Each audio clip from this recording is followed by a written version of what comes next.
Hello everyone. आज हम इस जे यूनिट प्लेलिस्ट के बारे में बात करने वाले हैं। जे यूनिट फ्रेमवर्क के बारे में बात करने वाले हैं। जो भी हमारे टेस्ट्स हैं वो हम उसके बारे में बात करेंगे। और जो भी फ्यूचर में जो भी मैं वीडियोस बनाऊंगा उसमें सारी चीज़ें मैं कोशिश करूंगा कि सारी चीज़ें उसमें कवर हों। और सबसे पहले तो हमें ये चीज़ जाननी है कि जे यूनिट है क्या, है ना। तो मैं आपको ये बता दूं जे यूनिट आपको पता होगा, लेकिन मैं फिर भी रिपीट कर देता हूँ। जे यूनिट हमारा एक टेस्टिंग फ्रेमवर्क है जो हमारी एप्लीकेशन को टेस्ट करता है चंक्स में, राइट, यूनिट्स में। तो और ये हमारा mainly java applications, spring boot applications, maven applications, जो भी हमारी एप्लीकेशंस होती है उसको टेस्ट करते हैं। तो मेन चीज़ ये है इस टेस्टिंग फ्रेमवर्क को स्टार्ट करने से पहले कुछ टर्मिनोलॉजीज़ हैं जो हमें बात करनी है। और ये इस चीज़ की हमें ज़रूरत क्यों है ना। तो हम बात करते हैं इस चीज़ पे कि भाई हमें टेस्टिंग की ज़रूरत क्यों पड़ी, वाई टेस्टिंग इज़ रिक्वायर्ड। तो पहली चीज़ आती है कि यार देखो, जो भी हमारे जो बग्स होते हैं ना, जो भी एरर्स होते हैं, जो भी हमारा प्रोडक्शन में जाने से पहले ये सारी चीज़ें आइडेंटिफाई हो जाएं। जब भी हम इंडस्ट्री लेवल प्रोजेक्ट्स की बात करते हैं उसमें क्या होता है, सबसे पहले हमारा एक होता है डेव एनवायरनमेंट, है ना। डेव एनवायरनमेंट में क्या होता है, जो भी हमारा कोड है उसको जब हम टेस्ट करते हैं, और टेस्ट करने के लिए हम कहीं ना कहीं डिप्लॉय करते हैं। डिप्लॉय हम दो जगह कर सकते हैं, अपने लोकल सिस्टम पे भी कर सकते हैं, जहाँ पे अपने सिस्टम पे छोटा सर्वर होता है, लाइक टॉमकैट कह सकते हो, जेटी कह सकते हो, वेबस्फीयर कह सकते हो, सो मैनी। लेकिन डेव एनवायरनमेंट क्या होता है, जहाँ पे हम अपनी एप्लीकेशन को लाइव कर देते हैं डेवलपमेंट मोड पे, कि भाई अभी इसमें कुछ टेस्टिंग होने बाकी है और अभी ये स्टिल डेवलपर अपने एंड से टेस्टिंग कर रहा है ना। तो इसके बाद आता है S I T and U A T. S I T और यू ए टी में होता क्या है, सपोज करो एक टेस्टिंग एनवायरनमेंट है हमारा प्रॉपर, ये होता है डेवलपमेंट वाला टेस्टिंग एनवायरनमेंट, और ये होता है टेस्टर्स के लिए, जहाँ पे टेस्टर्स अपनी एप्लीकेशन को टेस्ट करते हैं। ये प्रोसेस तभी होता है कि डेवलपमेंट डेव से एस आई टी में डिप्लॉय होता है कोड, ठीक है, वो करना पड़ता है। तो होता क्या है, टेस्टिंग टेस्टर्स बोलते हैं कि भाई तुम एक काम करो, हम इस एप्लीकेशन को टेस्ट कर लेंगे, उससे पहले तुम ना एस आई टी में डाल दो, ताकि हम डायरेक्टली वहाँ पे जाके लॉग इन करें और अपना काम शुरू कर दें। लेकिन उस चीज़ में क्या होता है, ये हम उस चीज़ में जो भी हमारे चेंजेस होते हैं ना डेव्स के, वो सारे एस आई टी में मूव हो जाते हैं, ठीक है। और एस आई टी में मूव होने से पहले हमारा एक सेशन होता है S M E code review. जो भी एप्लीकेशन का एस एम ई होता है, उस एप्लीकेशन को वो जो भी हमने कोड चेंजेस किए हैं उस एप्लीकेशन के कोड चेंजेस को रिव्यू करता है। वो करता इसलिए है कि कल को फ्यूचर में एम्प्लॉय जो ऐसा कोड ना लिख दे जिससे डेटाबेस प्रोडक्शन का करप्ट ना हो जाए, एसआईटी का करप्ट ना हो जाए, है ना। तो क्या होता है, यहाँ पे हमने कोड डिप्लॉय कर दिया, कई कंपनी में एसआईटी होता है, कई कंपनी में यूएटी होता है ना। और एक और होता है पफ एनवायरनमेंट। पफ एनवायरनमेंट क्या होता है, ये तो हो गया टेस्टर्स के लिए, और ये होता है परफॉर्मेंस टेस्टिंग के लिए, कि भाई जो भी हमारी पर्टिकुलर क्वेरी है वो कितना टाइम ले रही है, पहले कितना ले रही थी, वो इन सब चीज़ों को देखते हैं। इसके बाद जाता है प्रॉड में, ठीक है। प्रॉड में जाने से पहले ये सारा का सारा एक परफॉर्मेंस लाइफ साइकिल चलता है। सपोज करो कोई एक बग है जो डेव एनवायरनमेंट में पकड़ा नहीं गया, क्योंकि इतने सारे मेथड्स होते हैं, है ना, प्रोजेक्ट्स में इतने सारे मेथड होते हैं, इतने सारी क्लासेस होती हैं, पर्टिकुलर टेस्टर जो हैं या हम भी उस चीज़ को टेस्ट करना भूल गए, या कोई फंक्शनैलिटी ब्रेक हो गई, तो वो जाके कहाँ फटेगा, प्रोडक्शन में, क्योंकि प्रोडक्शन में मिलियंस ऑफ यूज़र उस चीज़ को एक्सेस कर रहे हैं, है ना।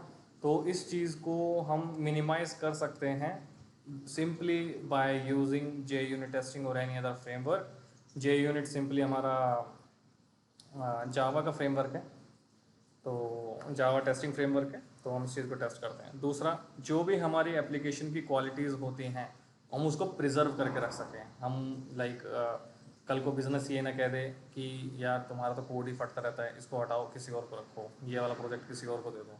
तो इससे क्या है, एप्लीकेशन की क्वालिटी बनी रहती है। मान के चलो मैं कोई एप्लीकेशन यूज़ कर रहा हूँ प्रोडक्शन में, कोई ट्रांजेक्शन करने वाला हूँ, एकदम से ट्रांजेक्शन करते करते वो बंद हो जाए, तो वहाँ पे एक प्रॉब्लम आ जाती है।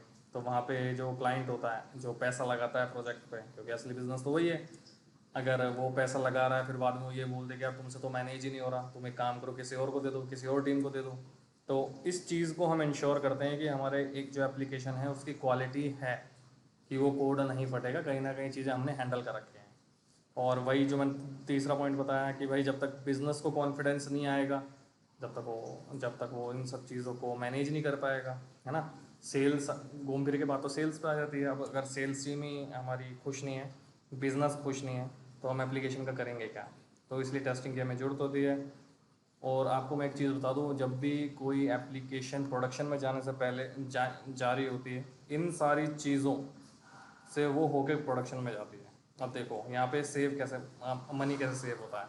सपोज़ करो डेवलपमेंट को उसने 4 घंटे दिए किसी डिफेक्ट को फिक्स करने के लिए, 2 घंटे दिए एसआईटी टीम को टेस्ट करने के लिए, 2 घंटे दिए परफॉर्मेंस टीम को टेस्ट करने के लिए। ये सारी चीज़ें होने के बाद 4 2 2 8 8 घंटे का पैसा जो बिजनेस दे रही है ना, उस चीज़ को हमने ले लिया। लेकिन अगर फिर भी प्रोडक्शन में अगर फट जाता है कोड, तो उसका तो 8 घंटे का पैसा गया ना ख़राब। तो वो ये चीज़ कहता है कि यार तुम इस चीज़ को डेवलपमेंट मोड में टेस्ट कर लो, और डेवलपमेंट एनवायरनमेंट में पुश करने से पहले पहले अपने सिस्टम पे इसको चेक कर लो, फिर डेवलपमेंट में वेरीफाई करा लो, फिर एसएमई को दिखा दो, ये सारी चीज़ें कर लो। और वही चीज़ easy to enhance the application, जब हमारी एग्जिस्टिंग एप्लीकेशन बिल्कुल सही मोड में होगी, तो हम उसको नए नए मॉड्यूल्स, नए नए चीज़ों को ऐड कर सकते हैं। ठीक है, तो ये सारी चीज़ें हैं। ये तो हो गया एक बहुत बड़ा ओवरव्यू टेस्टिंग का, कि हमें टेस्टिंग क्यों ज़रूरत होती है, इंडस्ट्रीज़ में क्या क्या होता है ना। अब मैं ये चीज़ पूछता हूँ कि टेस्टिंग एक्चुअल में काम कैसे करती है ना।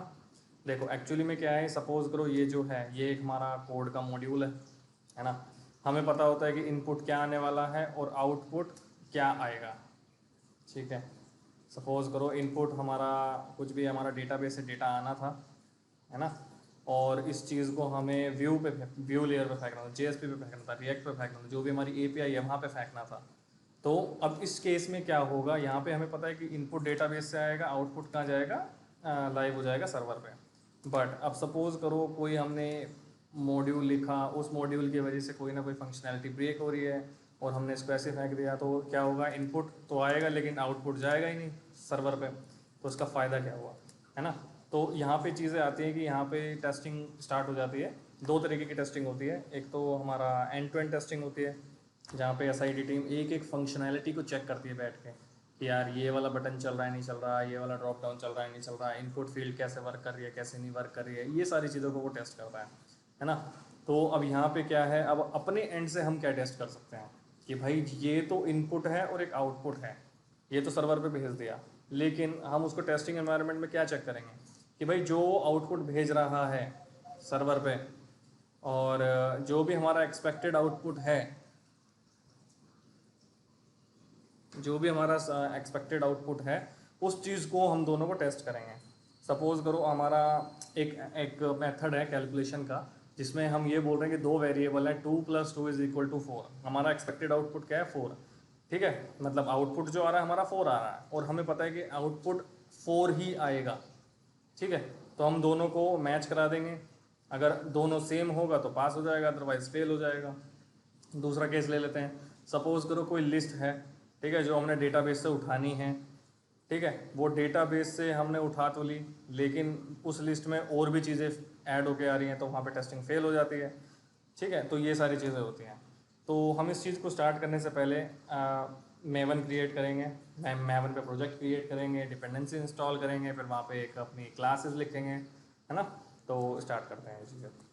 तो ये मेरे कुछ स्टेप्स हैं मेवन के, कि भाई सबसे पहले मेवन प्रोजेक्ट बनाना है हमें, फिर इंपोर्ट करनी है डिपेंडेंसी किसकी, JUnit की। ठीक है, फिर एक कैलकुलेशन हम क्लास बनाएंगे, बेसिक से स्टार्ट करेंगे, फिर धीरे धीरे कॉम्प्लेक्स लेते चले जाएंगे कि क्या क्या क्या सिनेरियो हो सकते हैं, है ना। तो ये सारी चीज़ें हैं कि इंडस्ट्री लेवल पर क्या क्या चीज़ें डिस्कस होती हैं, क्या क्या चीज़ें नहीं होती हैं डिस्कस, क्या क्या मीटिंग्स होती हैं, वो सारी चीज़ें मैं कोशिश करूँगा सारी की सारी एक एक चीज़ें मैं बताता चलूँ जो जो मुझे पता है। फिर उसके बाद हम क्या करेंगे, सबसे पहले कल कैलकुलेशन हमने क्लास बनाई, फिर हम क्या करेंगे, कैलकुलेशन टेस्ट क्लास बनाएंगे, है ना।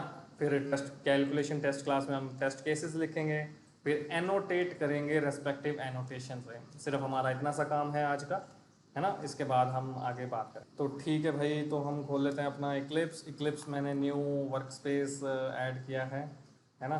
ताकि हम सारी चीज़ें स्क्रैच से कर सकें। तो हम यहाँ पे क्या करेंगे, मैवन में एक बना लेंगे प्रोजेक्ट, ठीक है। तो ये चीज़ है,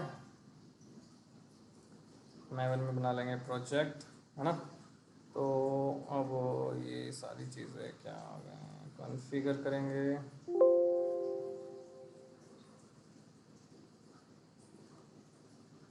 क्रिएट अ सिंपल प्रोजेक्ट बनाएंगे हम। यहाँ पे हम ग्रुप आईडी लिख देते हैं com.junit आर्टिफैक्ट्री, जो भी हमारा सिंगल होता है इसको लिख देते हैं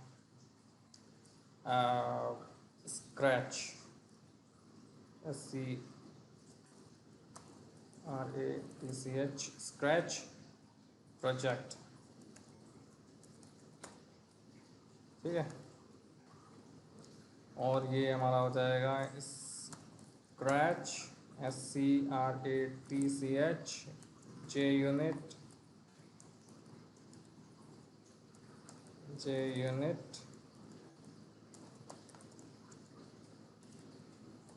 प्रोजेक्ट, ठीक है।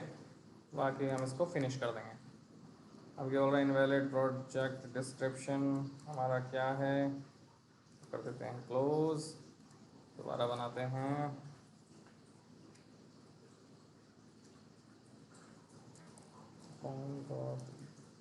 JUnit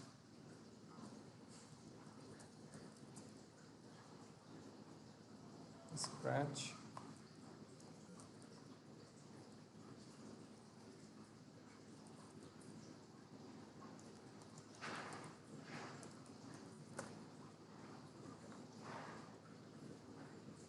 इनवैलिड प्रोजेक्ट डिस्क्रिप्शन बोल रहा है।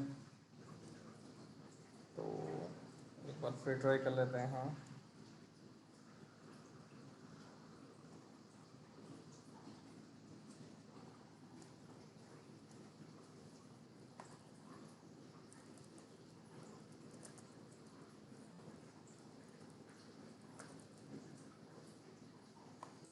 सेटअप में ये तो हर कंपनी में ही इस चीज़ का ड्रामा होता है।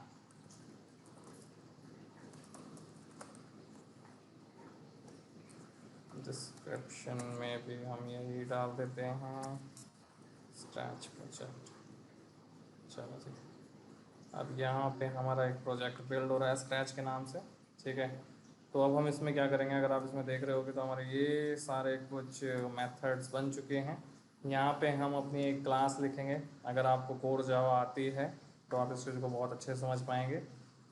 और फिर इसके बाद हम टेस्ट जावा में हम अपने टेस्ट लिखेंगे, ठीक है। तो हम यहाँ पे सबसे पहले क्या करते हैं, सारी चीज़ों को टेस्ट करने से पहले एक बना लेते हैं क्लास में डाल देते हैं स्क्रैच डॉट JUnit, यूनिट डाल देते हैं। यहाँ पे डालते हैं कैलकुलेशन, क्लास हमारी एक बन चुकी है। अब इसमें बनाएंगे हम अपने मेथड। तो यहाँ पे हम अपने एक एक करके अब मेथड बनाएंगे। तो देखो सबसे पहले यार हम क्या करेंगे, एडिशन का बना लेते हैं, ठीक है। तो इंटीजर, ये हमारा रिटर्न टाइप हो गया ऐड, ठीक है, जहाँ पे हम लेंगे दो argument, integer a and int b, ठीक है। और इसका सिंपली क्या कर देंगे, रिटर्न a प्लस b, इस चीज़ को इंट कर दो, ठीक है। तो ये एक हमारा एक तरह से एक छोटी सी एप्लीकेशन बन गई है जहाँ पे हम एक दो नंबर को ऐड कर रहे हैं, ठीक है। हम इस चीज़ में और भी मेथड्स ऐड करेंगे। तो इस चीज़ को हम सबसे पहले क्या करेंगे, इस चीज़ को एक क्लास बना देंगे टेस्ट के नाम से। हमेशा आपको क्या करना है, जो भी आपकी क्लास है उस क्लास के नाम से ही टेस्ट बनाएं। तो हम क्या करेंगे इसमें, कैलकुलेशन टेस्ट, और वहाँ पे अगर आपको याद हो पैकेज हमारा क्या था, स्क्रैच डॉट यूनिट। तो ये हमारी चीज़ें हो चुकी है, ठीक है। अब इस चीज़ को आप इस चीज़ को समझ पा रहे होगे कि यहाँ पे मैं इस क्लास के जो मेथड हमने जो बनाया ऐड, हम उसको यहाँ पे टेस्ट करेंगे। जब भी हम कोई मेथड को या क्लास को जब हम कोई टेस्ट करेंगे तो हमेशा ध्यान रहे जो उसका मेथड है, इस मेथड को करना है कॉपी, यहाँ पे करना है पेस्ट, यहाँ पे लिख देना है टेस्ट। ठीक है, हमेशा ध्यान रहे। और यहाँ पे हम क्या करेंगे, एक मेथड बनाया और जिसका हमने रिटर्न टाइप रख दिया void, इसको एनोटेट कर देंगे हम टेस्ट से।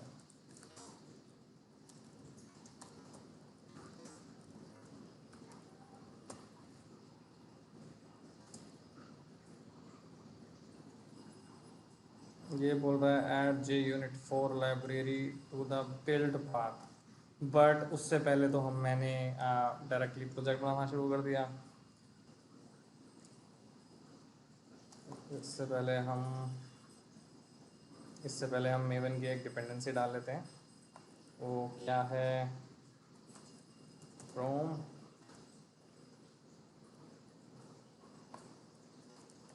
JUnit Jupyter Maven डिपेंडेंसी, इस पे जाएंगे। देखो अब यहाँ पे क्या है, मैं आपको एक चीज़ बता देता हूँ। ये हमारा 5.1 हमारा JUnit 5 है, ठीक है। और यहाँ पे ये हमारा JUnit पूरा का पूरा 5 है। कौन सा, इसका JUnit Jupyter का। तो हम क्या करेंगे, जो भी स्टेबल वर्जन है, जैसे सपोज करो ये मई 17 में आया था, तो मैं इसको ये नहीं कह सकता कि ये स्टेबल है। हम वो चीज़ देखेंगे जो सबसे ज़्यादा यूज़ हुआ हो, ठीक है।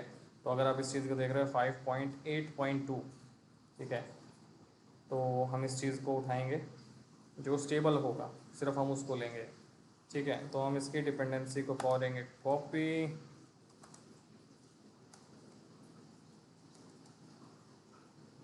कॉपी क्यों नहीं हो रहा, कॉपी किया हमने इस चीज़ को, और इस चीज़ को हम डाल देंगे pom.xml में।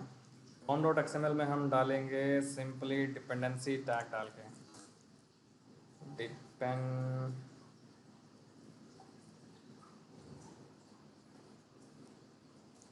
डिपेंडेंसीज, ठीक है।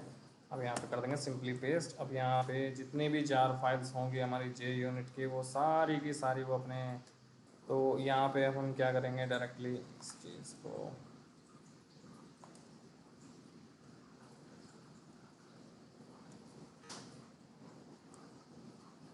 ये हमारा हो गया रिफ्लेक्टर, इसको कर दिया सेव। अब हम यहाँ पे क्या करेंगे, टेस्ट बनाएंगे। यहाँ पे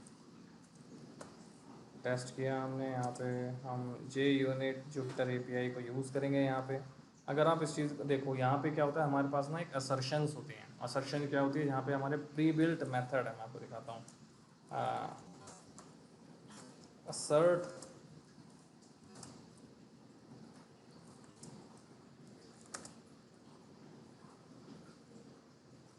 देखो सपोज करो ये जो हमारा असॉर्ट होल है, हम डायरेक्टली इस मेथड के अंदर जाएंगे कि हमारा ये एक्चुअल में है क्या। तो अब जब हम इसके अंदर गए तो हमें पता चला कि ये तो हमारी कौन सी क्लास है, ये हमारी एक क्लास है असर्शन की, ठीक है। यहाँ पे हमारे बहुत सारे मेथड्स बने हुए हैं, अगर आप उस चीज़ को देख पा रहे हो, ये हमारे सारे मेथड्स हैं। Equal, exert, equal, array, equal, not equal, ये हमारे सारे मेथड्स हैं, तो हम इन्हीं को यूज़ करेंगे। तो यहाँ पे हम सबसे पहले क्या करेंगे, असर्ट इक्वल में, असर्ट इक्वल अगर हम यूज़ करेंगे यहाँ पे, देखो अगर आप इस चीज़ को देख पा रहे होगे यहाँ पे, तो यहाँ पे देख रहे होगे आप असर्शंस, असर्ट ऑल। तो इस चीज़ से बचने के लिए हम क्या करेंगे, यहाँ पे लगा देंगे स्टार, स्टार सेमी कॉलन। तो इससे क्या होगा, हमें कोई स्पेशल एनोटेशन लगाने की ज़रूरत नहीं पड़ेगी, ठीक है। एनोटेशन और क्या नाम है, इंपोर्ट हमें करने की ज़रूरत नहीं पड़ेगी। तो अब हम इसमें क्या कर सकते हैं, जो हमें हमारा असर्ट इक्वल है, यहाँ पे हम पास करेंगे जो भी हमारी एक्सपेक्टेड वैल्यू है, एक्सपेक्टेड वैल्यू, यहाँ पे जो हमारा रिज़ल्ट आ रहा है उस मेथड से, और यहाँ पे हम कोई भी स्ट्रिंग पास कर सकते हैं, ठीक है। तो एक्सपेक्टेड वैल्यू क्या है, यहाँ पे अब सपोज करते हैं मैं एक बनाता हूँ, इसको टाइटली इसको यूज़ कर लेते हैं, कैलकुलेशन, ठीक है। Calculation C is equal to calculation, यहाँ से मिल जाएगा हमें C.add, यहाँ पे डाल देंगे 2 और 2 4, ठीक है। यहाँ पे रिजल्ट इंटीजर, ठीक है।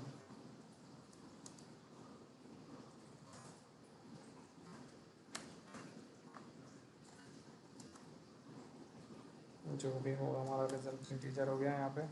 तो अब यहाँ पे हम क्या करेंगे, एक्सपेक्टेड वैल्यू हमारी क्या है, एक्सपेक्टेड वैल्यू जो भी हमारी होगी, एक्सपेक्टेड रिजल्ट जो भी होगा वो हमारा क्या होगा, 4 होगा, है ना, क्योंकि 2 + 2 तो हमारा 4 ही होता है। तो इस चीज़ में हम यहाँ पे डाल देंगे इंट, इसका रिटर्न टाइप हो गया। अब इसका हो जाएगा हमारा रिजल्ट, ठीक है। अब यहाँ पे डाल देंगे कि भाई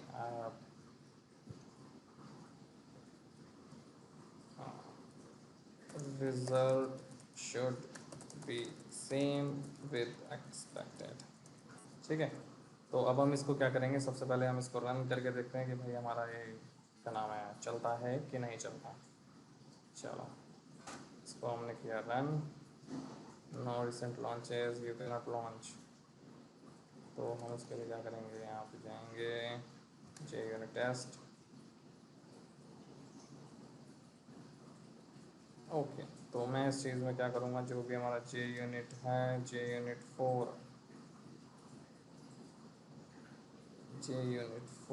को हम डिपेंडेंसी में डाल देंगे,